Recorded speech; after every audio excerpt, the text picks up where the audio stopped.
Eits, sebelum kita mulai videonya, subscribe dulu guys. Buat kalian yang belum subscribe, yang sudah subscribe, mari kita nonton videonya sampai selesai.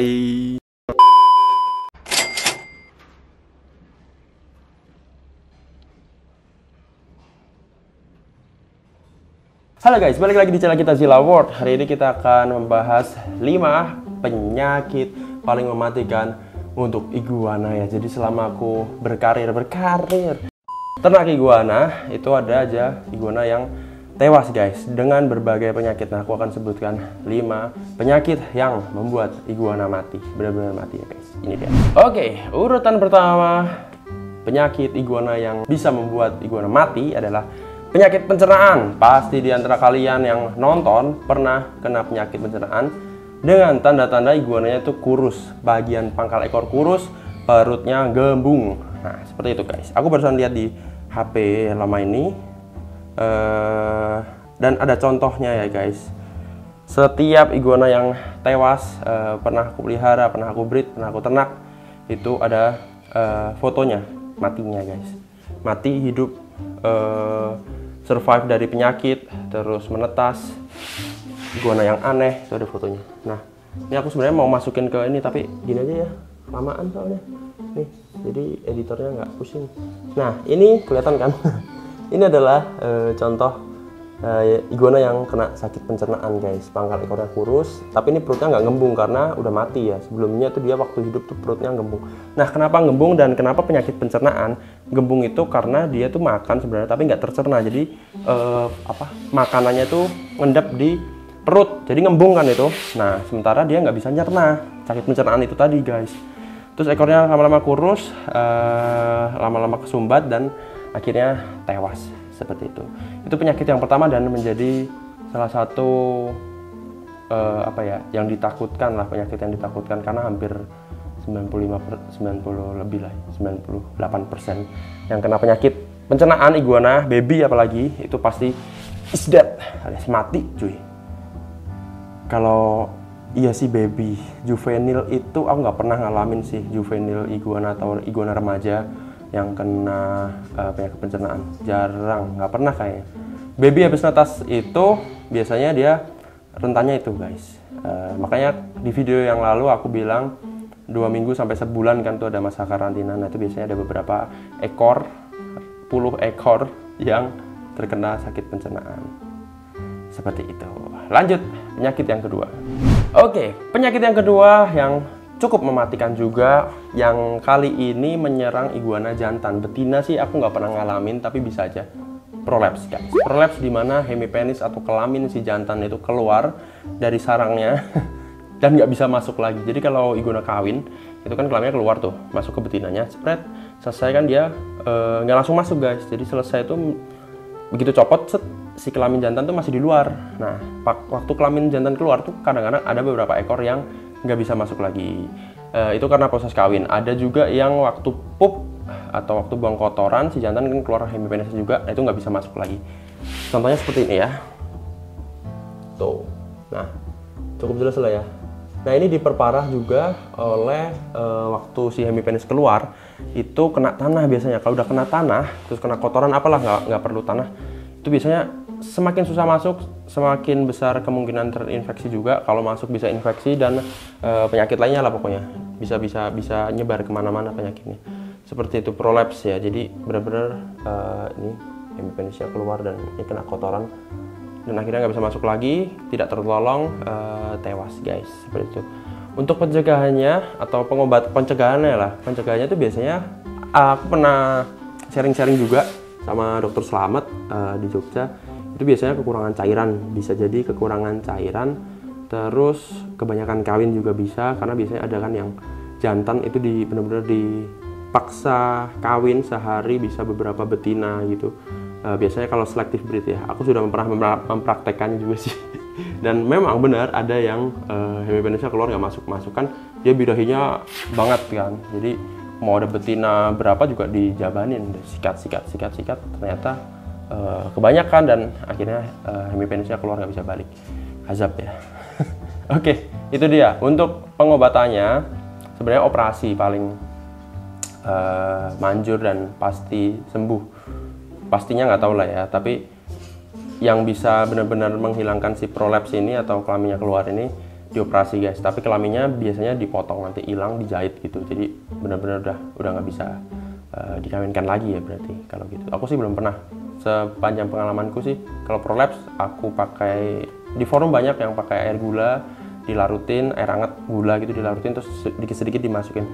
Ada beberapa yang berhasil di iguanaku, ada juga yang keluar lagi terus akhirnya mati. Susah di treat lah kalau yang prolapse gitu. Kalau amannya saranku sih udah langsung ke dokter hewan dan nanti ditangani dokter hewan gitu guys. Oke, kita lanjut yang ketiga. Oke, lanjut ke penyakit ketiga, flu guys. Yang mana tapi jarang sekali sih iguana kena penyakit flu. Tapi karena di foto ini ada, pernah dan aku ingat juga, dan ini kebetulan iguananya lumayan. Iguana albino guys. Ini apa namanya, diagnosanya sih kalau dari aku flu. Karena di beberapa hari sebelum si iguana albino ini tewas, itu dia kayak tanda-tandanya adalah mangap, terus kayak susah bernapas gitu, kayak ada suara batuk di dalam tenggorokannya. Kayak gitu berkali-kali, dan itu waktu memang musim hujan dan dia di kandang outdoor. Memang ya kalau outdoor tuh memang benar-benar militer ya, benar-benar harus strong si iguananya. Kalau enggak ya ini terjadi ada yang mati gitu guys. Dan kalau kalian perhatiin tuh di hidung ada kayak darah gitu, kayak pendarahan di paru-paru atau gimana nggak tahu.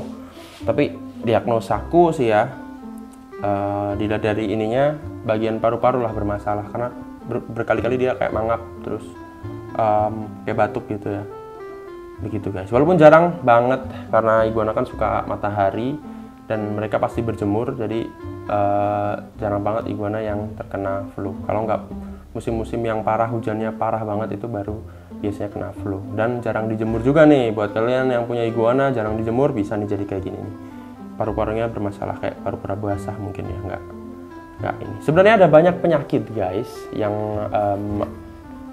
bisa menyerang iguana dan mati si iguananya, tapi yang paling sering adalah dua lah. Yang terakhir di flu itu jarang banget terjadi pada iguana guys. Yang dua tadi, dan terutama yang pertama ya, yaitu pencernaan. Karena di foto ini ada banyak coy, ini mati semua nih sini nih. Nah itu rata-rata pencernaan sih. Ini pencernaan. Oh, ada satu lagi bonus ya, sudden death. Sudden death tuh nggak ada penyebabnya, kayak sakit jantung gitu ya, tiba-tiba aja mati cuy. Jadi kalian pagi-pagi kasih makan iguana, sehat makan, wah rakus sekali makannya, sorenya dicek lagi, kok diem, kok kaku, buka kandangnya, kaku, mati cuy.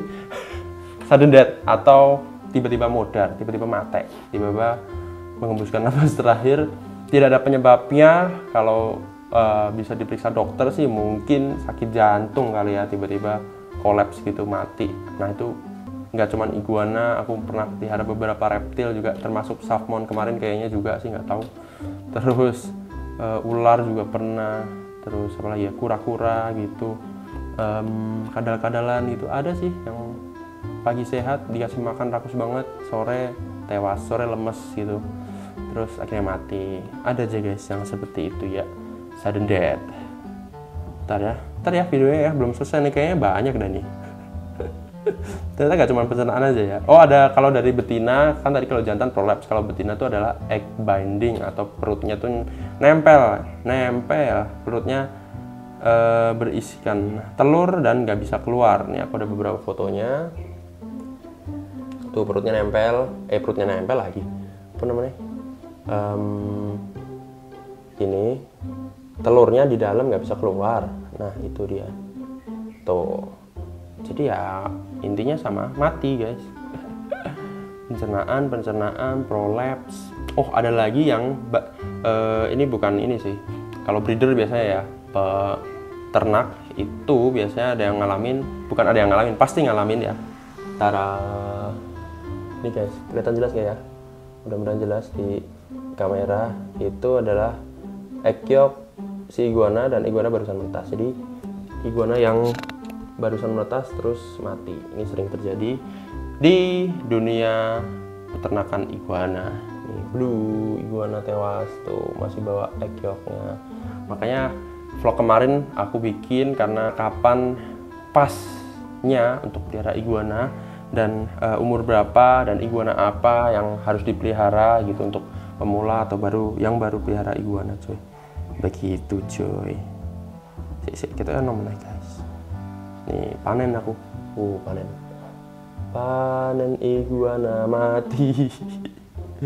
Banyak ya lah pokoknya, kalau di hitung sih udah tidak terhitung kali ya yang mati gara-gara penyakit ini cuy. Tapi ya itu adalah salah satu bagian dari memelihara hewan atau makhluk hidup, nggak cuma iguana. Ada resiko kematian, sakit kematian, begitu cuy. Jadi mudah-mudahan bermanfaat buat kalian juga yang punya iguana atau barusan pelihara iguana. Penyakit-penyakit tersebut yang pencernaan tidak ada obatnya, karena selama ini tuh cuman ya beberapa orang menganjurkan, ada beberapa ini ya saran, yaitu pertama dikasih M4 kalau nggak salah inget ya aku. M4 itu adalah probiotik buat di peternakan, pokoknya di toko-toko peternakan. Aku juga belum pernah beli guys. Di toko-toko peternakan kalian cari M4 apa ya, M4 kan ya, M4 guys. Itu nanti dosisnya kalian bisa lihat di botolnya, itu katanya bisa menyembuhkan penyakit pencernaan. Aku sendiri belum pernah coba, belum pernah mempraktekkan, jadi mungkin kalian ada yang pernah mempraktekkan dan berhasil juga, bisa langsung tulis pengalamannya di kolom komentar ya. Itu terus yang kedua tadi adalah sakit prolaps, itu tadi aku udah jelasin. Di dokter aja, dokter hewan. Dan yang ketiga tuh flu yang jarang terjadi cuy. Jadi sebenarnya penyakit iguana tuh nggak banyak banget ya yang mematikan ya. Yang mematikan sih ya cuman flu apa tadi, pencernaan tuh tadi, yang mana menyerang pada baby kebanyakan, rata-rata. Jarang banget dewasa, iguana dewasa di atas 40 cm, di atas 50 cm, juvenil, remaja ke adult ke dewasa itu karena penyakit pencernaan guys.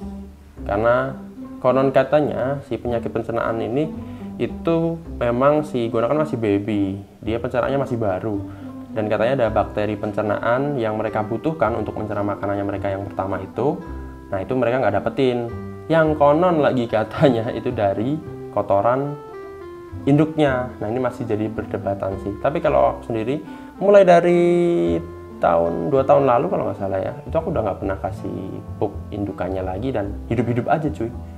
Ternyata yang bikin mereka banyak survive dan tidak banyak survive adalah apa nih, sebutin ya, ada hubungannya sama inkubator guys, pokoknya begitu. Coba tebak, tulis di kolom komentar ya. Kita dulu vlog kali ini. Thank you buat kalian yang udah nonton video ini sampai selesai. Buat kalian yang punya ide, saran, konten apa lagi yang harus aku buat, langsung tulis di kolom komentar. Jangan lupa juga follow Instagram kita @cilamat_real untuk lihat update stok kita yang ready ya, untuk dijual. Ada red, green, albino, blue. Tentunya sudah aman untuk dipelihara. Buat kalian yang mau pelihara, langsung aja DM di situ atau hubungin di WA, fast responnya di deskripsi, kolom deskripsi guys. Gitu dulu vlog kali ini. Thank you, subscribe, like, comment untuk mendukung channel ini agar tetap berkembang. Kita ketemu lagi di video selanjutnya. Semoga menginspirasi kalian yang pelihara iguana atau reptil lainnya guys. Bye bye.